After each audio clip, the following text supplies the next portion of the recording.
nos próximos 10 ou 15 anos. Ou podemos ter uma taxa de crescimento sustentável e crescer 5% ao ano. Faz uma diferença enorme isso. Os países do Sudeste Asiático estão crescendo 6,5% ao ano. Então, se o Brasil crescer 3,5% este ano, e essa for a taxa de crescimento sustentável para os próximos anos, o desempenho da economia brasileira vai ser medíocre. Vai ser muito medíocre. Você vai estar crescendo 3,5%, não? E a Coreia vai estar crescendo 6,5%. 1 ano, 2 anos não faz tanta diferença, mas 20 anos crescendo a 6,5% e nós crescendo a 3,5% depois de 20 anos, isso faz uma diferença enorme. Não? A história dos juros compostos, faz as contas, faz uma diferença enorme. E no padrão de vida das pessoas faz uma diferença enorme.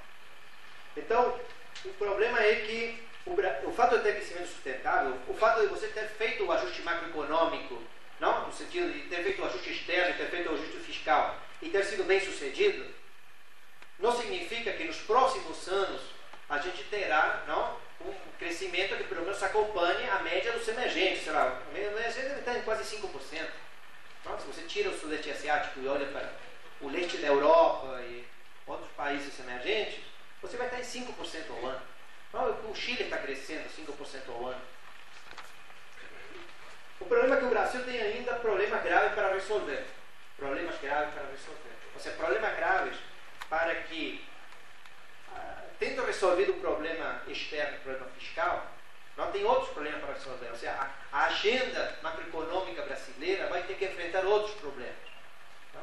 Isso o governo não tem colocado muito claramente. Não? Quase todo o governo, todo o discurso do governo, pelo menos do Ministério da Fazenda, não? O documento do Ministério da Fazenda, são muito mais para ter uma agenda microeconômica. Não? A agenda microeconômica diz mais ou menos o seguinte, não? Estamos colocando a lei de falência, mas temos que fazer uma reforma tributária, temos que ver questões ligadas ao crédito, e no crédito já se fez muita coisa, aí está muito bem. Se a gente resolver esse problema micro, a gente vamos a crescer esse 5 ou 6% que a gente quer crescer. A gente considera de que existem ainda problemas macroeconômicos para serem resolvidos. Ou seja, que, como que a agenda macroeconômica brasileira não se esgotou ainda. Foi bem, digamos, no sentido de que teve sucesso para resolver o problema externo, o problema fiscal, tal como ele era percebido em 99. Então a gente pensa o seguinte: a carga tributária brasileira é um problema. O Brasil tem uma carga tributária de quase 37% do PIB. Eu tenho alguns gráficos por aí para mostrar. Um país de uma renda per capita como o Brasil deveria ter uma carga tributária de 20% a 23%. Ou seja, a relação entre impostos e PIB no Brasil é muito alta, é altíssima. E para o padrão da economia brasileira é alta demais.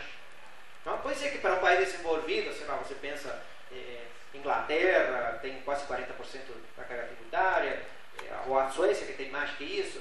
O problema é que lá a educação é pública, não? A saúde é pública, não? Os serviços de transporte são bons, os serviços de transporte público, não? Então, sei lá, se você está doente, vai no hospital público, vai ser bem atendido. Os teus filhos vão para uma escola pública e está muito bem. E você não vai de carro, vai no transporte público, que é relativamente bom. Então, a carga tributária brasileira é um problema. Isso tem que ser discutido e analisado nos próximos anos. O gasto público brasileiro, aqui eu diria que o gasto público brasileiro tem um problema estrutural. Hoje em dia, digamos, o investimento público brasileiro não deve alcançar a 10 bilhões de dólares, 10 bilhões de reais, desculpe, 10 bilhões de reais este ano. Não? Para um gasto público que deve estar na beira dos 340 bilhões de reais. Ou seja, que o Brasil investe 10 bilhões de reais para um gasto público de 340 e não investe nada. Ou seja, a estrutura do gasto público brasileiro é muito ruim, do ponto de vista de que um agente econômico que arrecada 37% do PIB não investe nada. É tudo gasto corrente. É claro que são gastos sociais, não? O problema da máquina pública e juros. Tem juros também, tem problema dos juros. Tá? E a taxa de juros é um problema. Não? A taxa de juros real brasileira é aquela coisa que todo mundo tenta explicar por quê. Cada vez o Banco Central está sendo mais encurralado, não? Já praticamente Porque, sei lá, até 2 anos atrás tinha um grupo grande de economistas justificando o Banco Central, não? Hoje em dia, o pessoal tem até medo já de começar a justificar a política do Banco Central, não? E a partir da decisão de ontem, pior ainda, sei lá, nos últimos meses é um horror. Então, aí a gente tenta entender por que a taxa de juros real no Brasil tem que ser tão elevada, para mim não está muito claro, não? Alguém pode, nos próximos anos, discutir isso. E o outro problema brasileiro é a taxa de câmbio. Não? Ou seja, o problema é que o câmbio não, foi para 2,30, 2,30 e pouco, pelo menos para muitos setores exportadores, é muito baixo. É claro que ele tem ajudado a combater a inflação. O Banco Central tem usado um pouco a taxa de câmbio para combater a inflação.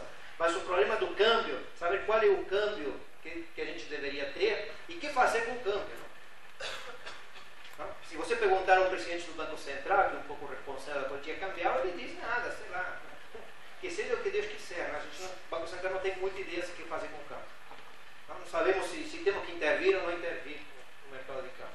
Bom, então aqui um gráfico sobre a carga tributária brasileira. Não? Ou seja, 98 estava aqui em 25%, 16%, e este que é o ajuste, o aumento da carga. Quando a pessoa se queixa da carga tributária brasileira, tem razão.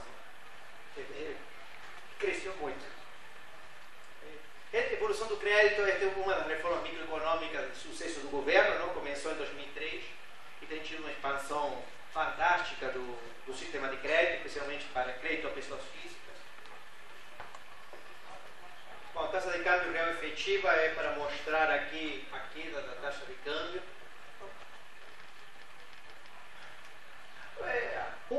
Um comentário de conjuntura, bem conjuntura. O dólar caiu no final do ano passado. Aí o Banco Central falou, não, levou um susto, estava a quase 2,60, sei lá, o dólar, o dólar começou a cair, o Banco Central começou a intervir no mercado de câmbio, não? Começou a comprar dólar no mercado à vista, ou seja, comprar dólar papel, mas também começou a intervir no mercado futuro, em fevereiro, não? Fazer, a pessoa chama de swap reverso, no mercado futuro de câmbio. Bom, são operações com derivativos, sempre são complicadas, a gente nunca entende, mas comprava muita coisa. Olha o que o Banco Central comprou em fevereiro de 2005, quase 9 bilhões de dólares. 9 bilhões de dólares. E em março, 7,5. O problema é, aí o dólar aumentou. Claro, o Banco Central compra tanta coisa, o dólar aumenta. O problema desta política de dezembro a março do Banco Central foi de que ela tem um custo fiscal elevado. Porque no fundo ela compra o dólar e emite moeda. Só que ela tem que esterilizar a moeda, ou seja, para não criar inflação. Então ela vende títulos públicos para enxugar a quantidade de moeda. Então ela faz duas operações. Ela compra dólar e vende títulos públicos. O problema dos títulos públicos é que paga taxa de juros Selic. E a taxa de juros Selic está lá em cima. Então é claro que você aumenta as reservas do Banco Central. O problema é que isso tem um custo fiscal elevado. Então o Banco Central parou em março de comprar dólares, não? Porque estava colocando muitos títulos, muita dentro do tesouro. Então, só falar um pouquinho de conjuntura, 5 minutos só, bem rápido. Nós do grupo de conjuntura acompanhamos milhões de variáveis. Somos um pequeno radar, somos um banco de dados enorme, acompanhando dia a dia tudo. Não? Mas a gente escolhe alguns números, alguns indicadores de confiança. Então nós acompanhamos o risco país em relação ao risco dos outros países emergentes, acompanhamos taxa de câmbio, acompanhamos taxa de juros de um ano, não? Que a pessoa chama PDI. Essas variáveis, risco país, taxa de câmbio e swap, mostram um pouco qual é a confiança, não? A confiança que os